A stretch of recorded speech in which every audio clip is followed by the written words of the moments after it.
여러분, 최초의 기독교인이 누군지 아세요? 최초의 기독교인. 성경에 나오는 인물 중에 최초의 기독교인은 아브라함이에요. 아브라함을 기독교인으로 보는 시각이 있어야 성경을 알게 되는 거예요. 최초의 기독교인 아브라함에게는 여러 아들들이 있어요.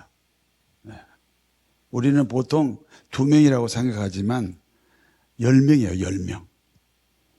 최초의 기독교인 아브라함에게 여러 아들들이 있는데 그 여러 아들 중에 아버지 아브라함의 후계자는 이삭이라는 아들이에요.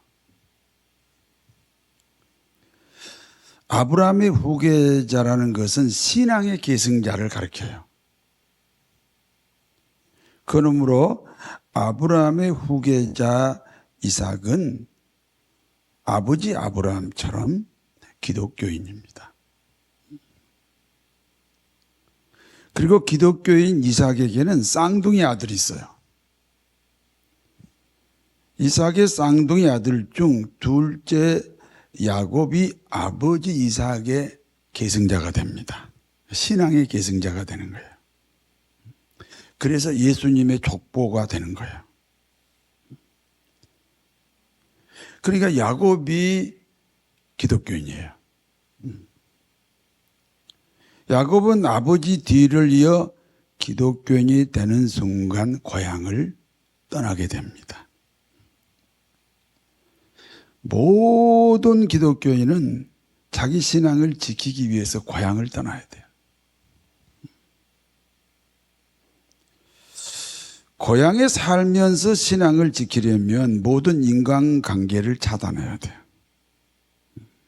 그러니까 사실 고향을 떠난 것과 같은 거죠. 제가 이제 시골에 고향에 가면 두 친구가 있어요. 한 친구는 아주 나름대로는 이제 집사야. 집사인데 장로는 절대 못 돼. 왜? 술을 잘 먹거든. 오늘 장로가 못 돼. 가끔 전화 와요. 술 취해가지고. 그러면 이제 내가 너 집사인데 술 먹었냐? 그러면은 너도 시골에서 살아봐라. 너도 고향에서 살아봐라. 안 먹고 백이나. 이래. 또 한 친구는 있는데요. 내가 갈 때마다 만난 적이 없어요. 그런데 시골에 분명히 산대요. 근데 장로야. 왜? 모든 걸 차단해야 신앙을 지켜요. 그러니까 모든 것을 차단하고 산다는 것은 고향을 떠난 것과 같아요. 그래서 신앙을 지키려면 고향을 떠나야 돼요. 그래서 야곱이 여러 가지 사연은 있지만 떠날 수밖에 없는 사연이 있지만 결국 하나님의 섭리에 의해서 고향을 떠납니다. 그리고 외삼촌이 사는 하란으로 이주를 하게 됩니다. 야곱은 외삼촌의 둘째 딸 라헬과 결혼하기 위해서 14년을 무료로 머슴 살아요. 외삼촌의 전략이죠. 14년을 무료로 머슴살이 시키고 야곱이 원하는 대로 딸과 결혼하게 합니다. 14년을 무료로 머슴 살았어요. 여러분 짧은 세월이 아니에요. 그런데 야곱은 라헬을 얻기 위해서 14년을 머슴 살면서 뭐라고 한지 아세요? 7년이 하루 같다 그랬어요. 아내를 사랑하니까 그 사랑하는 아내를 얻기 위해서 7년이 하루 같대. 남자들은 무슨 말인지 잘 생각해 보세요. 그리고 이제 14년이 지났으니까 이제 유급으로 외삼촌의 집에서 양을 키워야 돼요. 6년 동안 유급으로 양을 키우는데 또 외삼촌이 그 유급, 다시 말해서 품삯을 어떤 식으로 결정하냐면 하얀 양만 키우면서 검은 양이나 얼룩진 양이 태어나면 너 가져가라는 거예요. 그러니까 하얀 양만 키우면서 검은 양이나 얼룩진 양이 태어나야 그것이 야곱의 품삯이 되는 겁니다. 여러분, 흰 양과 흰 양이 결혼하면 무슨 양이 태어나죠? 그런데 검은 양이나 얼룩진 양이 태어나야만 이게 야곱의 재산이 되는 거예요. 그런데요, 야곱의 목장에서는 흰 양과 흰 양이 결혼했는데 한결같이 검거나 얼룩진 양이 태어났다는 겁니다.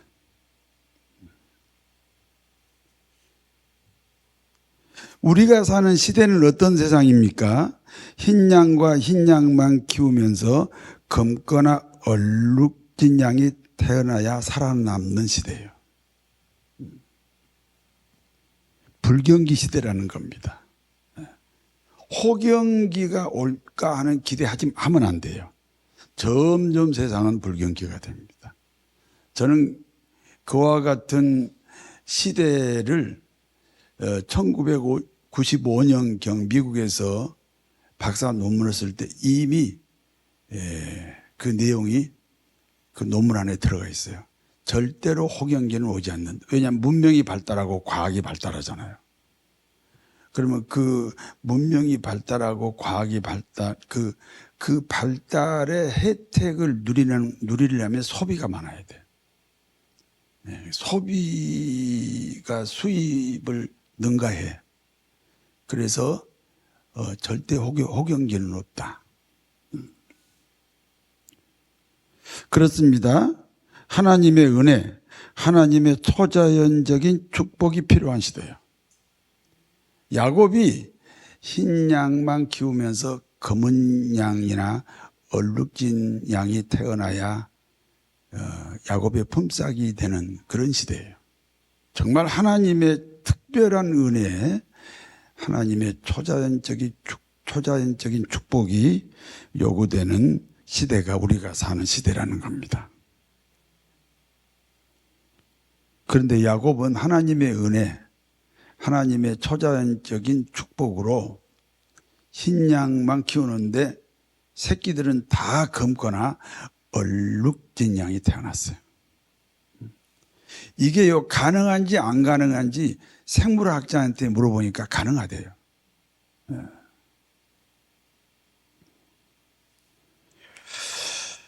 그러므로 야곱은요, 6년 만에 큰 부자가 됐습니다. 얼마만큼 부자인 줄 아세요? 당시 하란에서 최고 부자가 애삼촌 라반인데 애삼촌 라반보다 더 부자가 되었습니다. 이 야곱의 얘기가 여러분의 얘기가 되어야 할 줄로 믿습니다. 부자 야곱이 이제 고향으로 돌아갑니다. 왜냐하면 애삼촌도 부자지요. 야곱도 부자예요. 부자끼리는 못 살아요. 부자들은요, 형제끼리 재판해요. 그러니까 부자끼리는 절대로 같이 살 수가 없어요. 그래서 고향으로 이제 돌아옵니다. 부자 야곱이 고향으로 돌아오는 길에 쌍둥이 형님의 20년 전에 헤어진 쌍둥이 형님의 소식을 듣습니다. 쌍둥이 형님에서는 동생 야곱을 죽이기 위해서 400명의 군대를 거느리고 기다리고 있다는 겁니다. 형님에서는 20년 전 자신이 받아야 될 장자권을 동생 야곱에게 빼앗겼거든요. 동생 야곱이 자신이 받을 장자권을 가로챘단 말이에요. 장자권이란 아버지의 후계자가 되는 거예요. 그러므로 장자권자는 기독교인이라는 상징이에요. 여러분이 기독교인이죠? 우리가 그러면 장자권자예요. 근데 세상 사람들은 괜히 기독교인 싫어해요, 안 싫어해요? 싫어하기만 해요? 해꾸지도 하려고 그래요. 왜? 애서니까 그래, 애서니까. 피해의식을 가져요, 기독교인에게. 뭔지 모르는데 안 좋아해요. 그래서 내가 여기 저 입당 예배 드리면 이 주위에다가 그 떡도 만들어서 돌리고 이렇게 하라는 거예요. 그냥 쓸데없는 거부감 그런 거 있어요. 그러니까 오늘 형제지만 형제 쌍둥이지만 동생 야곱은 기독교인이고 형에서는 불신자예요. 미워해요. 예. 물론 그 장자권을 가로챘다는 이유도 있지만 원래 이 세상 인심은 그렇게 돼 있어요. 그래서 미워하는 거예요. 그러다가 동생이 이제 20년 만에 고향으로 온다 하니까 좋다. 그러면 이 동생을 내가 죽이리라. 그래서 400명의 군대를 거느리고 동생이 오기를 기다리고 있습니다.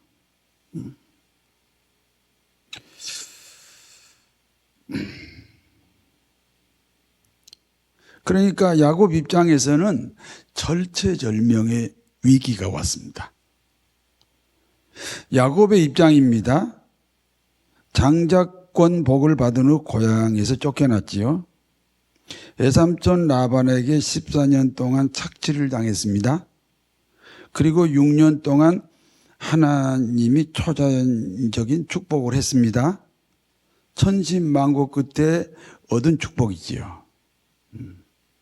이제 고향에서 여생을 즐겨야 합니다. 그런데 형님 에서가 400명의 군대를 거느리고 자기를 죽이려고 기다립니다. 400대 1이에요. 살아남을 방법은 없어요. 야곱은 자신을 죽이려고 기다리는 형님 에서를 위해 선물을 준비합니다. 선물 내용입니다. 암염소가 200마리, 순염소가 20마리. 암양이 200마리, 순양이 20마리. 낙타가 30마리, 암소가 40마리, 황소가 10마리. 암나귀가 20마리요. 그 새끼 나귀가 10마리입니다. 당시 부자의 기준이요. 당시 부자의 기준이 뭔지 아세요? 양 100마리면 부자예요. 제 계산이 아니고 성경에 부자를 양 100마리 가진 사람이라고 그랬어요. 양 100마리면 당시 부자인데, 그런데 야곱은 자기 형님에게 줄 선물이요. 양과 염소만 440마리요. 그러니까 부자의 4배 되는 선물을 형님 에서에게 보냅니다. 선물에 대한 하나님의 말씀입니다. 잠언서 19장 6절에 너그러운 사람에게는 은혜를 구하는 자가 많고 선물 주기를 좋아하는 자는 사람마다 친구가 되느니라. 잠언서 21장 14절에 은밀한 선물은 노를 쉬게 하고 맹렬한 분노를 그치게 하느니라. 나는 좀 베푸는 사람이라고 소문이 나 있었어요. 그래서 심지어 그냥 어떤 목사가 찾아와요. 그래 도와달래요. 왜 왔냐 그러니까 왜 다 남은 도와주고 나만 안 도와줘요. 뭐 이렇게 소문이 날 만큼 많이 도와줬는데도 지금 후회가 뭐냐. 선물에 인색했다. 그런 생각을 해요. 특히 우리 교인들에게 남에게 베푼 만큼 교인들에게 베풀지 못했다. 그런 생각이 들어요.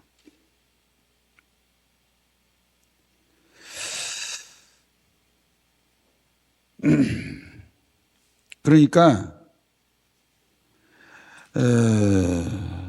그 야곱이 형님의 마음을 움직이기 위해서 당시 부자의 4배 되는 선물을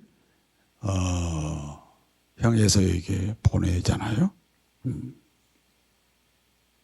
그런데 한꺼번에 안 보내요. 여러 번 나누어서 보내요. 형님 에서의 입장에서는 선물을 받으면 또 선물이 오고 선물을 받으면 또 선물이 오는 거예요.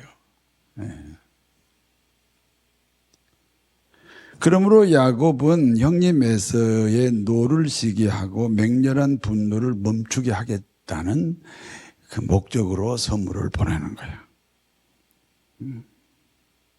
그래, 이 서양 문화가 기독교 문화잖아요. 근데 서양 사람들은 만나면 일단 선물을 주고받아요.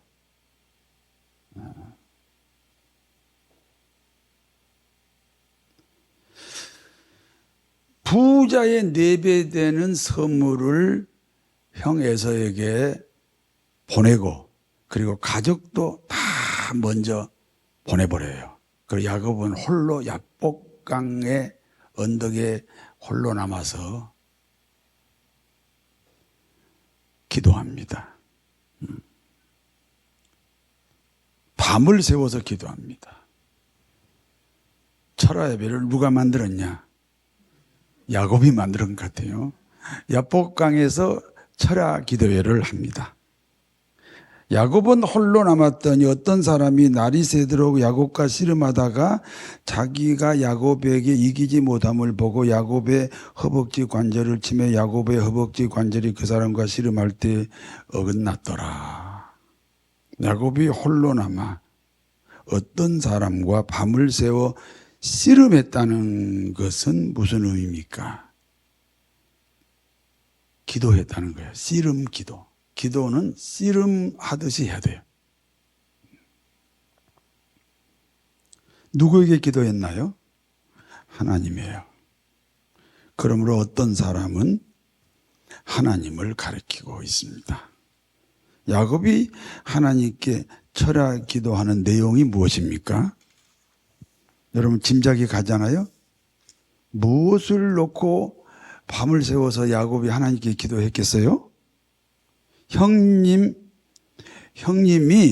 400명의 군대를 거느리고 자신을 죽이려고 기다립니다.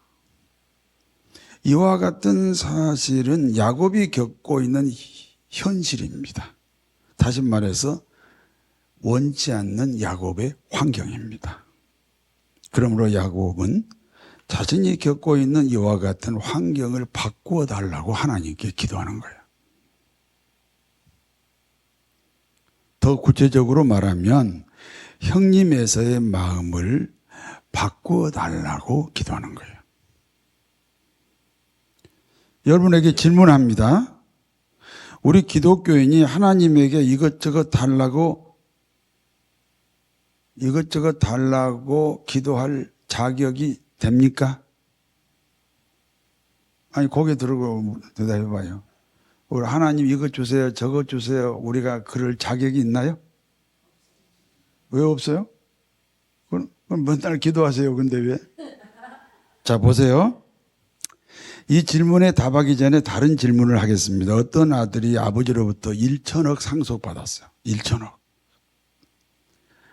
1천억을 상속받은 아들이 아버지를 향해서 불평해.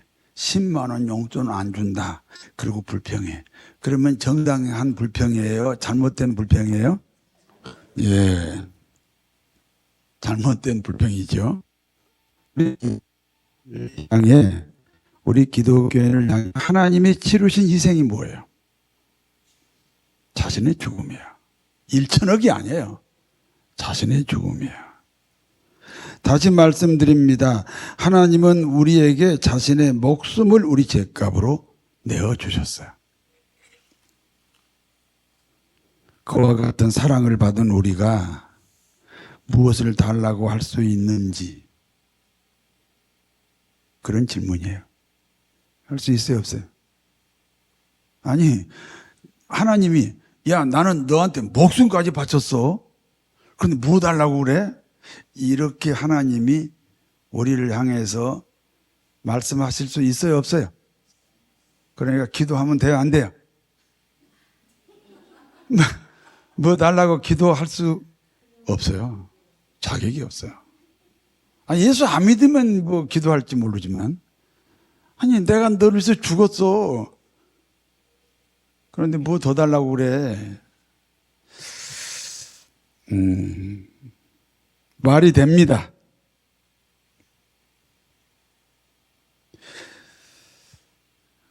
무슨 뜻인지 이해가 되시죠?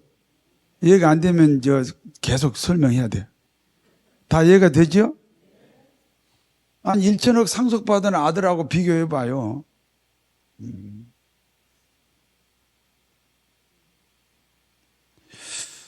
그런데 문제는 우리들의 현실은 이것저것 하나님께 응답을 받아야 돼요. 오늘 현실은 받아야 돼요. 네. 카센터를 차렸는데 지금 차들이 많이 와야 돼요. 응답을 받아야 돼요. 네. 응답을 받아야 한다니까. 아니 세상에 하나님 입장에서 야 내가 너한테 목숨까지 바쳤는데 뭐 더 달라고 그래. 하나님 입장에서. 그런데 현실은 우리는 응답이 필요하단 말이에요. 그러므로 하나님께 응답받기 위해서는 정당한 명분이 있어야 돼요. 명분.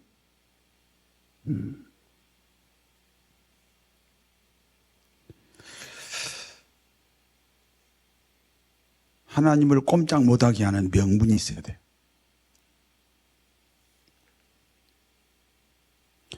하나님이요, 야곱과 씨름했다 그랬잖아요. 야곱이 기도한 거죠. 그때 하나님이 야곱의 허벅지 관절을 부러뜨렸다 그랬어요.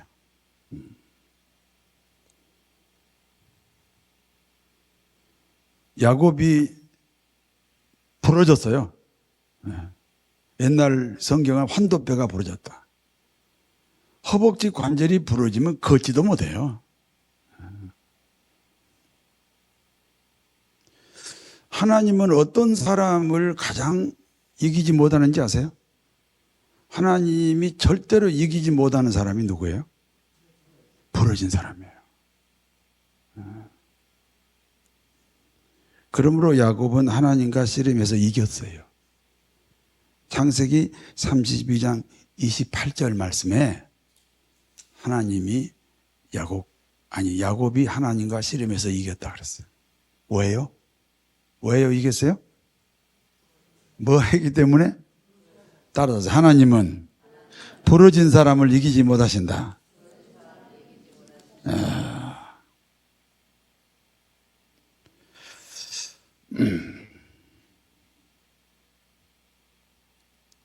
천하장사 씨름대회에서 우승하면 상금이 있어요 없어요? 있어요. 천하장사 씨름에서 1등에도 상금이 있는데 하나님을 이기면 도대체 어떤 상급이 주어지겠습니까? 사람과 사람하고 씨름해서 이겨도 상급이 따라오는데 천지를 창조하신 하나님과 씨름해서 이겼다? 당연히 상급이 따라와요. 그게 응답입니다. 어떤 응답인지 아세요? 하나님이 야곱에게 말씀합니다. 하나님이 너 이름이 무엇이야? 야곱입니다. 내 이름이 누구라고? 야곱이라니까요. 내 이름이 누구야? 아니 야곱이라니까요. 한번 해볼까요? 내가 네 이름이 누구냐 그러면 여러분이 야곱이에요 해봐요. 네 이름이 누구야? 내가 한 번 더 하면 신경질 부려서 말씀하죠. 네 이름이 누구라고? 예. 그러니까 하나님 뭐라 그러냐니까 이렇게 말씀해요. 야곱이니까 그 일이 너한테 있다.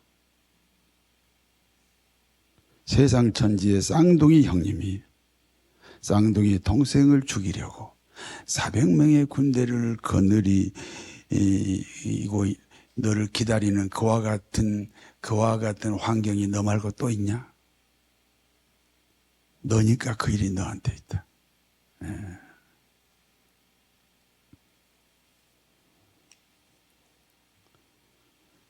여러분하고 똑같은 환경 형편이 여러분하고 똑같은 사람 봤어요? 없어요. 왜 원치 않는 환경이 나한테 있어요?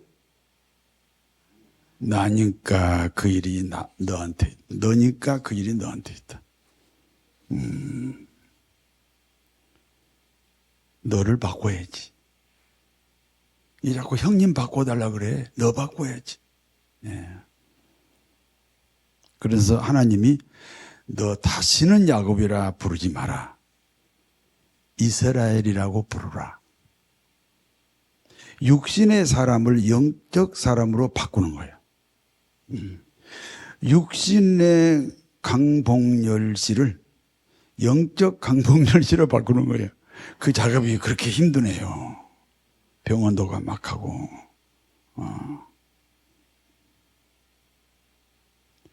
하나님의 응답은 환경을 바꾸는 것이 아니에요. 부부간에 서로 바꾸려다가 결국 이혼하잖아요.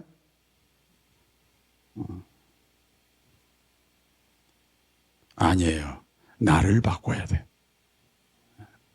그러면 남편도 다른 사람이 되고 아내도 다른 사람이 되고 부모도 자식도 내가 바뀌니까 다 바뀌어요. 세상도 바뀌어요.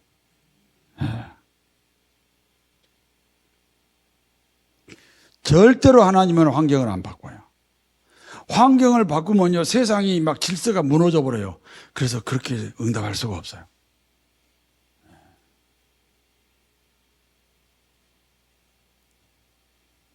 야곱이니까 그 일이 야곱에게 있다는 것입니다. 그러므로 환경을 바꾸는 것이 아니라 사람을 바꾸는 것이 하나님의 응답이에요.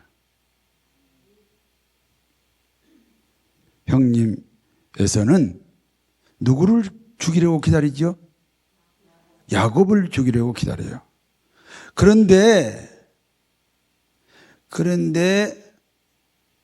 자기 앞에 나타난 사람은 야곱이에요? 이스라엘이에요? 이스라엘이에요. 그럼 죽일 수가 없죠. 저기 야곱을 기다리고 있는데 이스라엘이 오는 거예요. 예. 그 야곱이 이스라엘로 바뀌기 전에 야곱으로 있을 때는요 형님과 항상 경쟁 관계였어요. 그런데 이제 이스라엘로 바뀌었습니다. 그러니까요 형님을 보고 뭐라고 말하는지 아세요? 창세기 33장 10절을 제가 읽을게요. 야곱이 이르되 그렇지 아니하이다. 내가 형님의 눈앞에서 은혜를 입어 싸우면 청하건대 내 손에서 이 애물을 받으소서. 내가 형님의 얼굴을 배운 즉 하나님의 얼굴을 배운 것 같습니다. 야곱일 때는 형님이 무슨 관계? 아니 뭐 원수까지는 무슨 관계? 경쟁 관계야. 그런데 이스라엘로 바뀌니까 형님이 뭘로 보여? 하나님으로 보여. 여러분 지금 야곱이에요? 이스라엘이에요? 그럼 옆에 사람이 누구처럼 보여요? 그럼 한번 얘기해봐요. 당신을 보니 하나님을 본 것 같습니다. 경쟁자 형님이 하나님으로 바뀌었습니다. 하나님으로 바뀌었습니다. 그러니까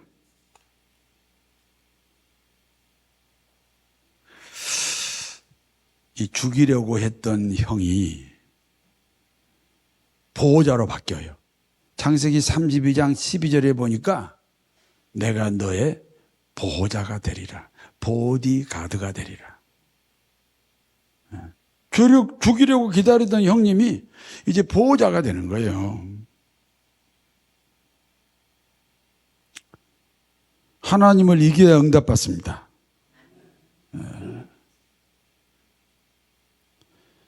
하나님은 부러진 사람을 이기지 못합니다.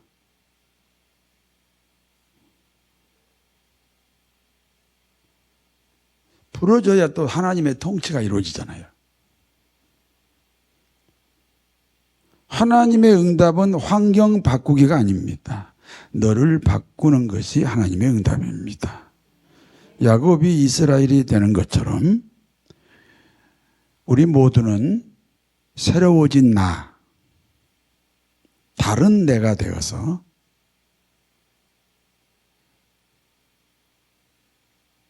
새로운 환경을 경험하는 복된 삶이 되시기를 진심으로 축원합니다.